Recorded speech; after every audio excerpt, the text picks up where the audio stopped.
Something coming faster than any of us can imagine and will change our lives in the most dramatic ways is AI. And while AI used to sound freaky to me and just something that was going to take over my world, it really would have revolutionized my practice had I stuck around. Many of you know, I got so burnt out from charting. It was the big reason I left medicine because I was frustrated with the EMRs, the clunkiness, and the amount of time it took to learn them. Not only that, but not being able to sit and connect with the patient and look them in the eye, like one-on-one while you're actually interacting with them. The whole reason we went into medicine, not to do paperwork. Yeah, so that's why May and I have started working with Lindy.ai, which is fascinating. They help you produce the most efficient notes, fully customizable, which is different than some other AI products. So you can do what you do best, which is see patients and let the artificial intelligence scribe do the dirty work for you. Yeah, not only do you get the perfect patient notes the way you want, written in any format, for whatever specialty you're in, and maybe you're in ophthalmology or vet medicine. It will also create the note, scribe and send the patient follow-up instructions, referral letters, consultation notes. It's amazing. Lindy is offering our listeners a 7-day trial to experience the difference of their AI medical scribe. Go sign up at lindy.ai/BS free to get started. That is Lindy, LINDY.ai/BS free.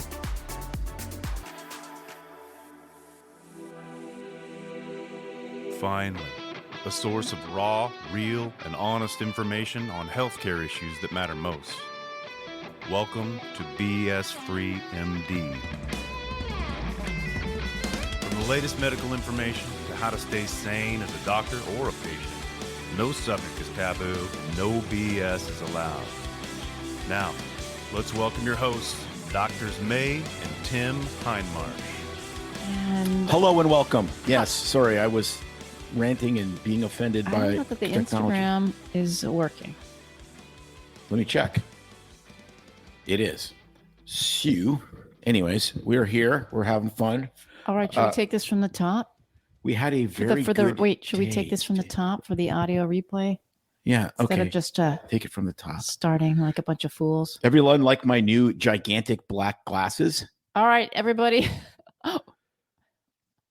Welcome to BS Free MD, Doctales with Cocktails, where we share a cocktail, share some BS in our lives and in the world around us, and some of the hilariousness of medicine.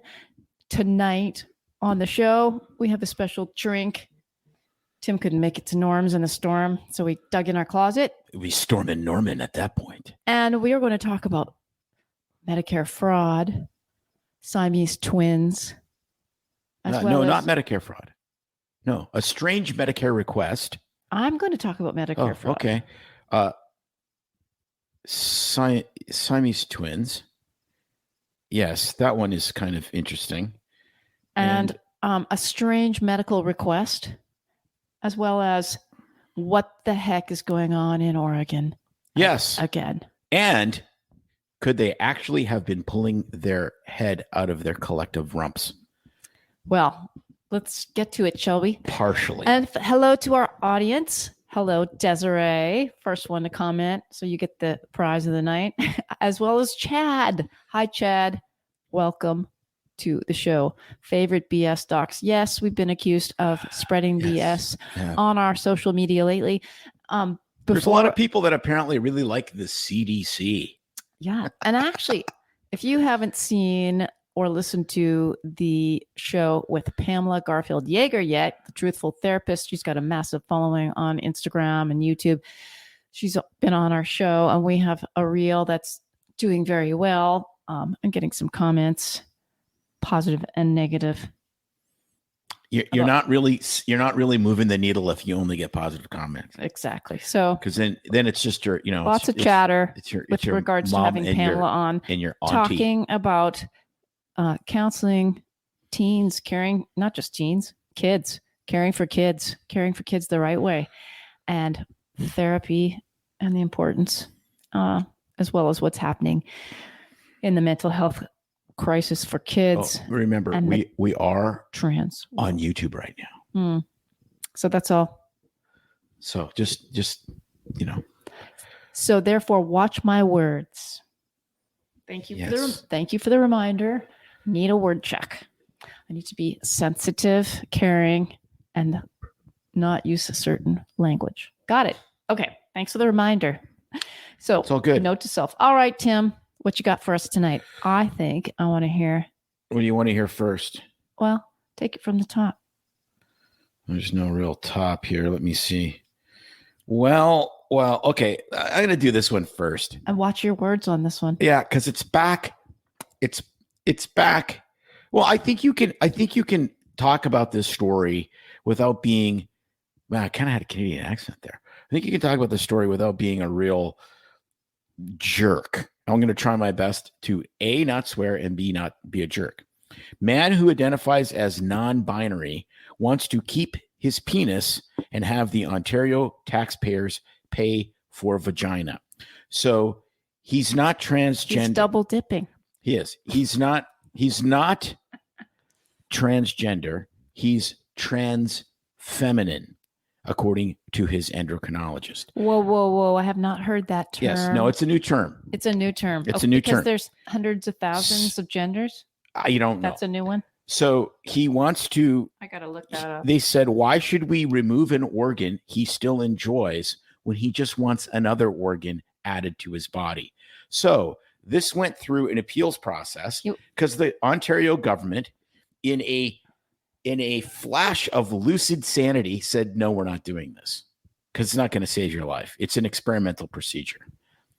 And then he appealed it, and the appeal guy said, no, he can have this. But apparently there's only like one guy in the entire world that's expert at doing this procedure, the Attachittomy. And I was going to say something else, but I censored myself. And so they may actually have to take Canadian money and ship this guy out of the country to add a vagina to his already working other undercarriage. Okay. So if that is the case and sets a precedent for services for adding bodily parts or altering body parts because you don't feel right about yourself, then hold the line, Canadians. Get in line. All women for your boob jobs, your nose jobs, your butt lifts, your pec implants, men. I can't feel like a real man unless your I calf have implants, your 68-inch chest. 6-pack ab implants. Yes. What the hell is the difference? Well, I don't think there is any difference. I think this is a cosmetic procedure. I think this guy is clearly what we would call an autogynophile. In other words, it's men that still have male parts that, like, they may be, they have whatever sexual proclivities, but they like to look like women but still be men. That is a fetish. It's a thing. If you can't make a decision, that's messed up. That's worse than my paint colored decision-making process. Now, if you want to pay for it yourself and you want to become the man from Nantucket and actually change your ear into a you-know-what, I won't say the verse, I won't sing the limerick, but you get the idea. And you want to have a female organ on your ear and you want to pay for it, God bless you. No, now we're paying. Do what you want. But now public money, because come on, this, like, when are people just going to go, all right. We tried to be tolerant and now it's just completely nuts. We're done. We are done. Men from Nantucket. What say you, audience? I want to know. Like there's got to be a point where it's just like, okay, all right. Oh, it's all part of their mental health therapy. Yeah, but then everything's mental health therapy. I feel a gazillion times more mentally healthy when I go for a run or when I go kiteboarding or when I ride my motorcycle. The federal government shouldn't buy me a motorcycle. I mean, this is just completely insane. It's another reason. Therapy bike. Yeah, it's another reason why you got to. Yeah, another reason why you got to get rid of this ridiculous socialized medicine stuff, because eventually you know all you have to do is be a good lobbyist and then you get like insane stuff covered. Like it's just I wonder Is this really going to go anywhere? Well, it's going to some administrative law judge in Canada for the final, approval. And if it's the same idiot that was on the Supreme Court that didn't want to talk about a woman being raped, but wanted to call the woman a person with a vagina so that they didn't use the W word. Come on. I mean, give me a break. So apparently trans feminine is a term that describes people who were assigned male at birth, but identify as more feminine than masculine. But they still identify as masculine. More feminine than masculine. So now we have to have a word for that? Well, that's what he said. This guy said, I'm like 90% feminine, 10% male. And the 10% of male that I want to keep is my penis. The world has gone mad, right? No, like this, like there's a point where you're just like, you're a weirdo. We don't do weirdo surgery. Next. My house is kind of modern, kind of coastal, kind of boho. It's a little bit of all. It's not, I mean, what have we got come down to? This is actually sad. And I think, we used to get pissed off. We used to get pissed off when Mickey Mantle, okay, who drank himself to death, one of the greatest baseball players in the history of Major League Baseball, drank himself to death. And I remember he got 2 liver transplants and people's heads were exploding. Right, you're right. Exploding. It's like, there's no reason in the world he should have got 2 liver transplants. He did this to himself. And now you get to have a penis and a vagina because you feel better if you have both. I'm just like dead air. We got to stop this. We got to go to the next story because my head is literally going to explode. I just think of all the, counseling, months you have to wait before you undergo bariatric surgery. All you people out there have had bariatric surgery, and you know that you have to go to the counselor to make sure you're ready. You have to do the nutritional changes, dietary, all the work that goes into that to lose some damn weight. But excellent quote. You should go to China and experience their socialized medicine. Yeah, if you're a Uyghur Muslim, they just steal your organ. Yes. So we know what, yes, that organ that you wanted to keep, we'll be taking that. Thank you. Along with your kidney, your liver, your heart, and your lungs. Yeah. And actually in another country, if you're not happy with it, they chop his unit off, just like your finger if you stole some bread. Yeah, we could just, it just goes on and on. All right. Enough with that one. On to the next story. Conjoined twins, Abby and Brittany Hensel, who actually are very heroic. They really are.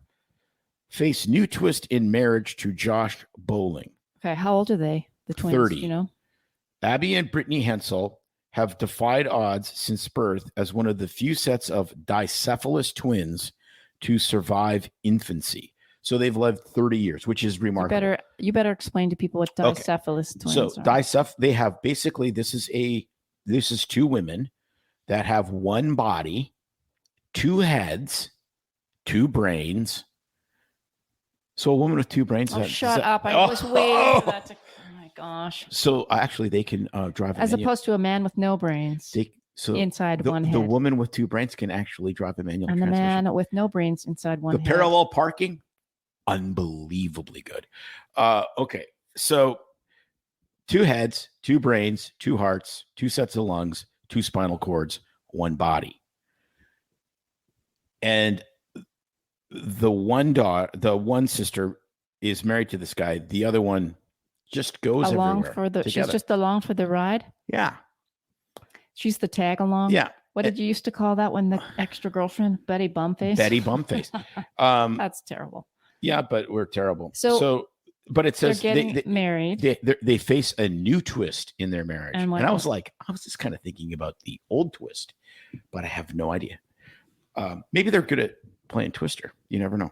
A new twist? Yeah. Well, it's because the husband has been charged with a paternity suit it's nothing. It's just clickbait. But it got me thinking about all of this. It got me thinking about these women have done remarkably well. First of all, they survived against all odds. They went to their teachers, they became educated. They got real jobs. I mean, it's really, really cool. Like it really is something else. But the marriage thing, man, that's hard for me. I'm not. I'm right there with you. So I'm thinking, first off, is he actually marrying two people? Is it kind of like Well, we talked about that before, and it got us down the rabbit hole of polygamy. Yes, that's exactly right. So how come? That's where I was going, but you were going down the raunchy hole. No, I was not. I wasn't even going to say hole. Raunchy bunny trail. You're terrible. Well, I knew you. Rabbit hole is different. No, I wasn't going down. the. That's where your mind went. Well, of course it did. I'm just not going to verbalize it. But the fact is how you always. I'm just thinking it's bad enough having someone in your personal space, but when your sibling is right there, unable to escape your personal space and living your life with you, like going on dates, going on everywhere you go. Now you're getting married and you can't, I don't know. It's just like, it's creepy enough. It's creepy enough you're not when really you're marrying one person. It's but, two. Like, let's be honest. It's creepy enough when you are enjoying the marital act and the dog is watching you.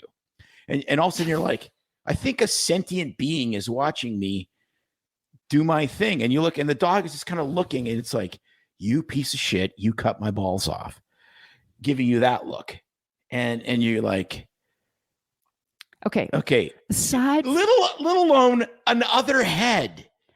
And again, like it just it brings up all of our so minds are going there. Many questions. The sex part, but not even that. Take that out of the equation, and even just day-to-day life. Like, I don't know. You never had to have any. You never get to have any, not secrets, but one-on-one, personal.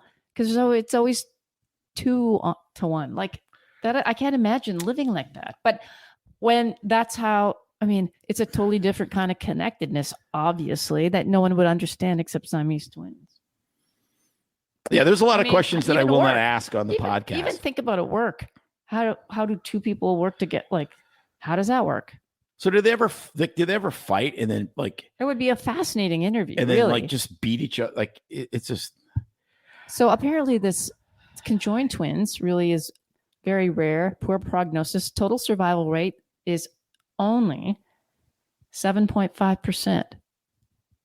This must be like, and only 60% worldwide of the surgically separated cases. No, it's really amazing that, I mean, they have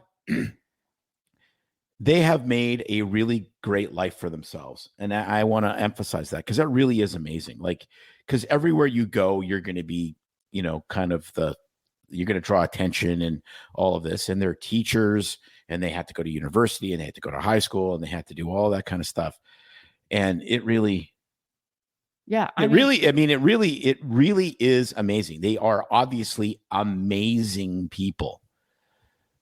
But man, the marriage part, hey, that's good. Whatever you want. But then it got us down. We're gonna leave the wonderful Hensel twins alone because they deserve nothing but respect.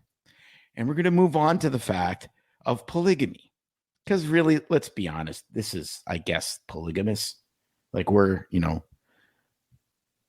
Huh? You married a woman with two heads. You married two people, right? Let's be honest. And this whole concept, May and I got on this before. It's like, okay, so let me get this straight. If you're like this weird cult where you have like 13 wives and you're really rich and you provide for all of them, assuming they're all of the age of consent when they were married, and you have like 100 kids and they're all cared for and none of them are abused, the FDA, that's on my head. The FBI comes and kicks your door down because it's illegal to be a polygamist. Okay, fair enough. But if you play in the NFL, the NBA, and you're a gajillionaire, and you have 100 one-night stands, and you have 500 illegitimate kids, as long as you pay for them, nothing happens. What's the difference? Right. The 100 cult kids. It's legal to be Nick Cannon. Yes. Like the Sperminator. But somehow, if if you actually and then if you were legally married to that many women and one of them wants to leave and you have 8 wives, I would assume you'd have to give an eighth of your stuff to her. Whereas the only connection you have to, the Nick Cannons of the world is a kid. You could have been sleeping together for a gajillion years and as the side chick, and if you have no legal connection, you don't get any money when he decides to move to the next side chick. That's right. But if you're married, so I'm actually saying, look, if you're going to have multiple partners, marry him. I think if we're going to have marriage equity, you should be able to have as many wives as you want. And I know exactly how many wives I want. 1. What are you going to do when 6 of the 8 divorce you? Well, no, I know. You'd be left with 2/8 of your stuff. No. More trouble. No, I think if you want to risk having to divide your stuff up in 8 pieces because somebody pisses you off or you piss, hey, more power to you. If you want to marry a woman with 2 heads, fantastic. Good for you. Be happy. I just, I prefer my women like my Labrador retrievers with 1 head. That's all. Does that make me a diphobe? I guess I'm a diphobe now, but I'm sorry. You are. I hats off to the Hansel twins. Great. Fantastic. But we all got our thing. We just all have a lot of questions. We do. Maybe we could get them on the show. Can you imagine? I can't imagine after this show. I can't. I mean, I think they've done a great job. Obviously, they got great lives, but right. I got a lot of questions. Even as a medical professional. No, that would be fascinating. Right? Desiree, drop that little hint. Wow. Can you imagine? They listen to the show. Maybe they would like it. They'd be like, hey, this guy's not a total weirdo. Maybe they're fun and lighthearted. I think that you would have to learn how to be fun and lighthearted to be able to achieve what they have achieved in life. Yeah. With such an unusual condition. No, absolutely. No, seriously. I think rising to the challenge of struggles. Talk about playing the hand you were dealt with the skill of. Makes my aches and pains seem, frivolous. Yes, May. Can you imagine? It could be worse. My gigantic head could be attached to your tiny body. Well, it did come through my tiny body when our firstborn entered the world. And I am paying the price. Can you imagine that snoring? Like literally? Yes. An inch from your head? All of us women can imagine that snoring. We live with it.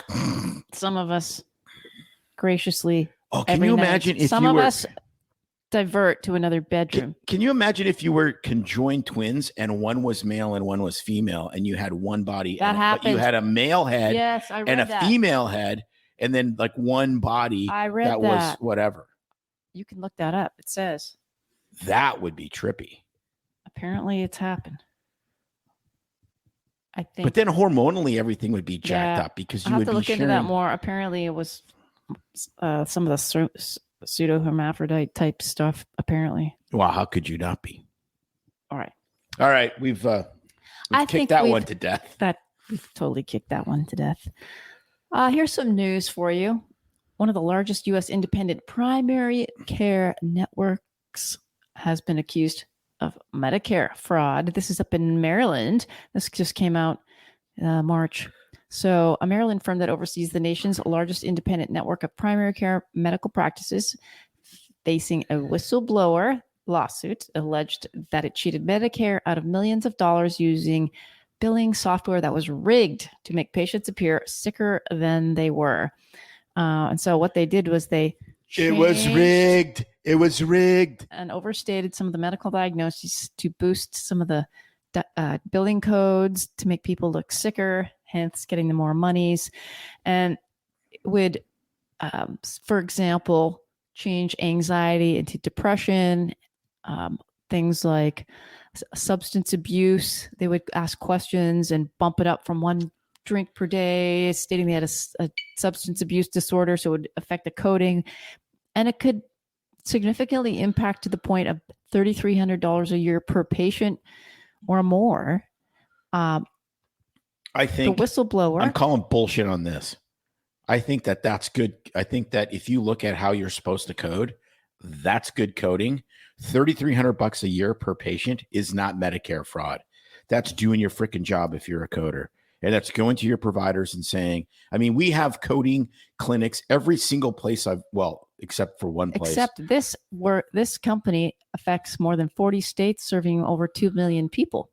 I don't care and if it the money serves adds 2 up. billion people. So if they're conflating, they're not conflating. If you do, like, so much of it is in the medical documentation. It's like, okay, did you ask the patient if they have more than 2 drinks? Yes. And they said, yes, I drink as much as Dr. Hindmarsh. Oh my God, you're going to die. And did you tell them that maybe you should cut back? Yes. You've met the criteria. And a lot of people don't put it in the note. So then you go to the providers and you say, click this box and this box that you did brief counseling and that you documented this. I mean, this happens all the time. It happens in ERs. It happens in surgery. It happens everywhere.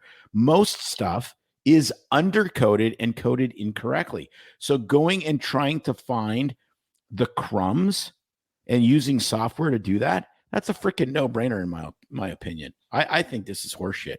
I mean, there's true Medicare fraud out there, especially in the DME world, where these guys bill the absolute living hell out of these DME companies for wheelchairs that nobody got, and Medicare numbers billed through a pizza parlor in Manhattan. Like, that's Medicare fraud. I mean, this is... you need to read this because you haven't read the article. They were talking about them even giving patients and diagnosing them with diabetic complications when they didn't even have diabetes any longer and kept billing for things like that. I don't know. Yeah, I mean, there may be some fraud in there, but this, I don't know. I mean, hey, if this is true and they really fudged the software to bullshit Medicare, that's a big deal. I agree. That's a really big deal. But you read the beginning of that and I'm just like, I don't know, man. That's everyone's dream as a coder, is to get the most money for what you did. Get paid for what you did. Don't get paid for what you didn't do. But most people... That's not what they said. They weren't trying to get the most money for what they did. It automatically upcoded things as soon as you entered something. Well, upcoding is in the eye of the beholder. And I mean... Well, I beg to differ, because usually you are the one that doesn't, you're right, code or enter enough information. But it's a real thing. People milking the system, trying to get more money. Yeah, but this is also what you get with the... I aspirated alcohol. Oh, it's kind of delightful. Anyway, it's a sign for you to stop talking and that you're wrong. Oh boy, it's a sign. Okay, but you know it. I don't know. I forgot what I was going to say. A second sign. All right. The fact is that there is Medicare fraud, and it's a big deal to obviously alter things incorrectly for payment. We know that because of some other big thing that just happened in the last 4 or 5 years, where there was more incentives in payment for sick people. Oh, right, of course. But this is the same thing. Like, and this is what I'm saying. This is exactly what you should expect when you have all of these bullshit metrics that you pay people by. When you pay somebody to see a patient, okay, patient comes in, patient has pneumonia. That's a relatively complicated disease. You get a, whatever code for that. You might have given them antibiotics in the office. You get a little extra. You did a chest x-ray, you get a little extra, blah, blah, blah. You treat the patient, it's $500 or whatever out the door, save the hospitalization. Everybody's happy. Okay. But that's not how it is anymore. You get where you get paid in primary care, and where you get paid really well in primary care is all of the bullshit. It's asking somebody how much they drink. It's doing brief counseling if you think they drink too much. It's screening them for depression. It's all of this nonsense. You can come in for a hangnail to a primary care clinic that's doing the metrics, which is virtually all of them. And if you haven't been seen in 6 or 8 months, you're going to get asked, do you feel safe at home? Is your spouse beating you up? How many times a week do you masturbate? No, that one I added.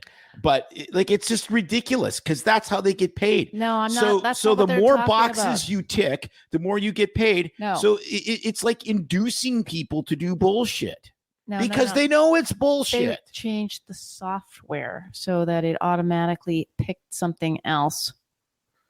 So if you picked a code, it would upcode to the next thing. Well, if they can prove that, telling the physicians to enter. No, if they can prove that, that would be awesome, and they deserve to get punished. I agree.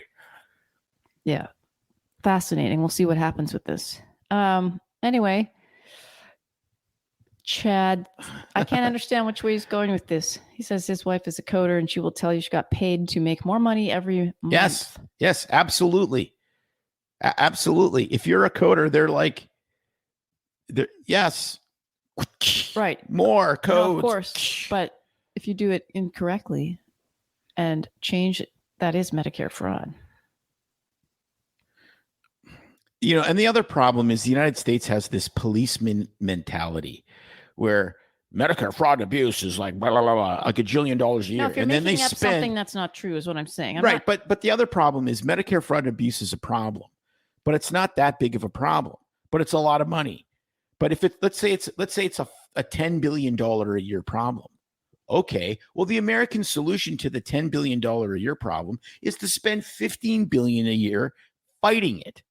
They did that in Canada. They're like, we know we're getting screwed by unscrupulous doctors. We know we are. And then they tried to fight it, and they went, we're going to spend 5 times more money trying to fight this than just understanding that, 2% of the population are dickheads that are going to cheat us. So they just let it go because it didn't make any sense to fight it.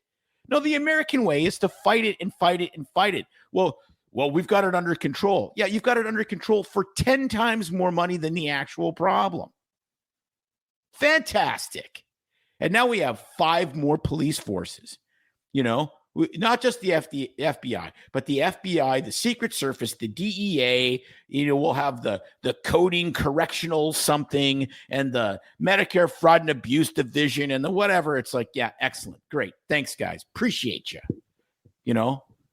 Seriously, that I don't know. That drives me nuts because it's like, go after actual fraudulent businesses. Right. Don't go after guys that are kind of little dipshittery on the coding. Whatever. I sound like Don Cherry. Just turned 90. Guy just turned 90. Wow. But everybody likes it when you Space Force. Do your little rant. Yeah. It's just but it is. That's the American way. There's one thing for I'm not looking saying people for all the be, nuggets and collecting all the eggs in your basket, and I'm not saying taking people all the should money that's yours, but to totally rig software so that it conflates everything. I'm not saying everyone. I'm not saying it just alters everybody's diagnoses. It's not even correct in your chart. If a whistleblower did that, and it's a massive multi-state operation that's clearly fraudulent, I want 100% of the power of the federal government to come down on them. Absolutely. I'm not saying that there should be fraud. The problem is we have all these freaking police forces going after people where the FBI can literally knock your door down, and you have all these mom and pop doctor shops that are trying to do their best, and they're all scared shitless that they're committing Medicare fraud. That is insane. Right. I agree. That is insane. We agree. We agree on that, but we agree on all of this. When you have big, companies, but it's more entertaining that are a massive umbrella that are like doing wrong shit. But then you got United Healthcare that gets sued every other weekend because they're screwing the guys that they signed contracts with. And then, they had that settlement 1.5 years ago with that ER group out of Nevada for $75 million. $75 million to United Healthcare is that's not the coffee tab for their boardroom. Is that Nevada or Nevada? It's Nevada if you live there. It's Nevada if you don't, and you're a dickhead. All right. Well, I said I wasn't going to swear. I don't think dickhead is a swear. I said shit, though. No, I said it again. Oh, my gosh. If I was Catholic, I would just be living in confessional. But I'm not. you would have I can go straight to Jesus. Just a like permanent all of you cross can. on your Yeah. face from doing It's this. like, yeah. Well, why don't you share what got you riled up and what's in your, that's a Capital One ad. What's in your wallet? What's in your cup? We're back to the Hanger One Merkert. I think it is a wonderful beverage to share again. It's not Merkert. It's Macroot. Macroot lime. It's the Macroot lime. Oh, it's a part. It'll get you tangy in you. Okay. It'll make your saliva. Macroot lime mixed with lemonade is a nice, refreshing drink. I want to know how to even pronounce Macroot lime. The other name is, yes, it's actually called kefir. Is it kefir or kefir? We don't know. Is it kefir or kefir? I think it's kefir. I think if you say kefir, that's like Salandino. It just that's acai. Right. Do you know how to say acai? Acai. What? Acai. No. I hate that. Acai. I hate that word. That word I hate more than any word in the entire world, because there's more syllables. Fun with fruits. There's more syllables in that word than letters. How is that frickin' possible? It's a Hawaiian word, I think. So say it. Acai? It's not. It's not acai? No, look it up. Pronunciation. Okay. Pronunciation in English. Acai. Acai. Mm-hmm. Would you like to hear it? Yeah. All right. Crank that up. Just hang on a second. Acai. Acai. It's acai. Acai. Yeah. There you go. Acai. Acai. Acai. That's what it should be. It should be acai. No, it's acai. Acai. Yeah. All right. Well, we're not drinking acai. Acai. No one says that. It's always acai when I go to the. No, it's acai. My Canadian friends say Jamba Juice doesn't say it that way. Acai. Do you have any more stories for us? I have one more story. Well, while we're waiting. In a flash of holy shit, we made a mistake, Oregon Governor Tina Kotek, or Tuna Kotex, signs bill into law making drug possession illegal again. Possession. That would be drug possession, not position. Drug possession. Drug possession. Mm-hmm. Was that the Macroot lime that's got your words? Yeah, whatever. Took the words right out of my mouth, as to quote a Meatloaf. Yes. So they're like, wow. Drug possession. All the homeless drug addicts that actually moved to our state to be homeless drug addicts was a really bad idea. And it took us 3 long years to realize it's a bad idea. So now you can actually get thrown back into jail for being a homeless drug addict, even for possession, not for actually consuming meth and heroin. Wah, wah, wah, wah. Maybe they'll clean up the streets. Maybe, but good for them. Okay. Good for, hang on, Tina Kotek. There, I said it correctly. Good for them in actually realizing they made a major blunder. Absolutely. That there's hope when you can make. Now, that is a major blunder. That wasn't like a little whoopsie. That was ejecting heroin in the middle of Burnside Street might be a really good idea. What do you think, Tina? I think that's a great idea. It was her wife that made that suggestion, because isn't she kind of now got special privilege and yes, part of the Oregon legislature. If you look at a picture of dear Tina, you'll understand that she drives a Subaru, if you know what I mean. Moving along, let's talk about what's on the podcast tomorrow. Oh, okay. Boy. Rarely do we do an interview and release it the next day, but that's what's happening. Tomorrow, we are releasing our interview from fresh off the. It's steaming hot. It's literally it's like when you pull the clothes out of the dryer on a cold winter day and you want to like jump into them because they're so warm. That's what this is like. I don't really remember that anymore since we're in Florida and everything's so hot here. It's getting warm here already, kids. We're getting too deep. Fresh off the recording tracks from today with true crime author and investigative journalist John Leake. He was so fun to interview. And how is that related to BS Free MD and medicine? Well, you'll have to listen. And that's all I'll say. Yeah, and he knows a lot about forensic pathology. He knows a lot about medicine. And he was a really, like, honestly, we could have talked to him for 3 hours. I mean, if we were Joe Rogan, we would have talked to him for 3 hours. Yeah. So listen all the way through the end. If the beginning of it starts to churn your aisles because it's taking us back in time to that thing that happened over the past 4 years and he wrote about it. This episode will not be on YouTube Music.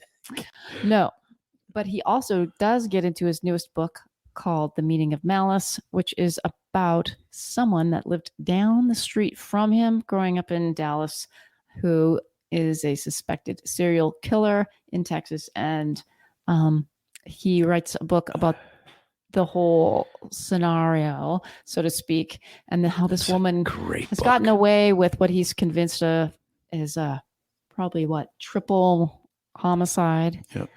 So fascinating. And Tim's in the middle of this book right now. So he does share about that as well as some other things he's interested in.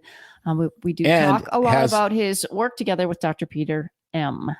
Has an amazing Substack. Yes.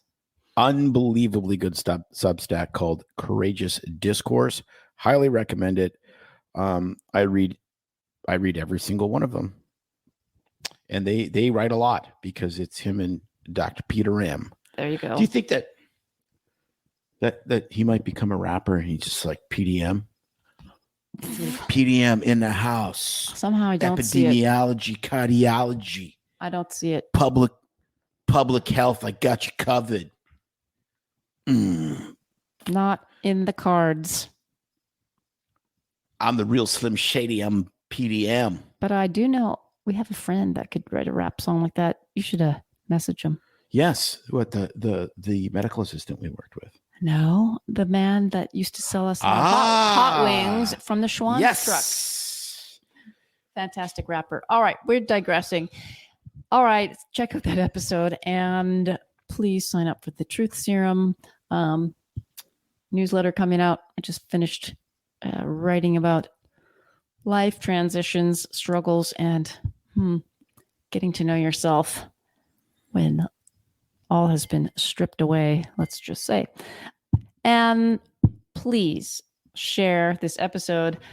Listen to the podcast on, I was going to say X, Spotify, Apple, Rumble, and please give us a rating and review. That really helps bump the podcast up so that other people can find it as well. It really makes a difference to our sponsorships as well, so we can keep the show coming to you, so that if it's climbing up the algorithm because you wrote a little blurb and feedback about us, more people will see it and more people will want to sponsor. So that's how you can give back to us. We love cash donations as well. And you are certainly welcome to start a GoFundMe for us. But just please rate and review us on your favorite podcast platform. We always ask that, and it really does make a difference. All right, everyone. So glad you were here. So glad you were listening. Cheers. We hope you have a great week. Keep your emails and letters coming. And until next time, keep it BS free. I'm PDM and I'm in the house. Cardiology in the house. I'm telling you, man. That's going to be our new theme song. Yes, it will. Bye-bye. It's no secret that medicine is a bit uptight. That's why Tim and I created BS Free MD, to mix things up a little and have fun in the process. Besides, we are having these exact same discussions all the time, so we thought we might as well invite everyone to the party. If you really like us, you can get plenty more and maybe see one of Tim's cool tattoos on our Instagram or Facebook pages at BS3MD. See you next time.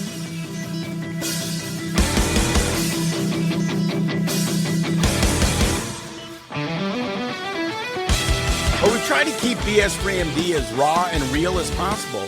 We can't be held responsible for any medical decisions or discussions had as a result of what you've heard on the show. We know, bummer. But the truth is, we really do care about your questions. So feel free to reach out to us by email at doc@bs3md.com.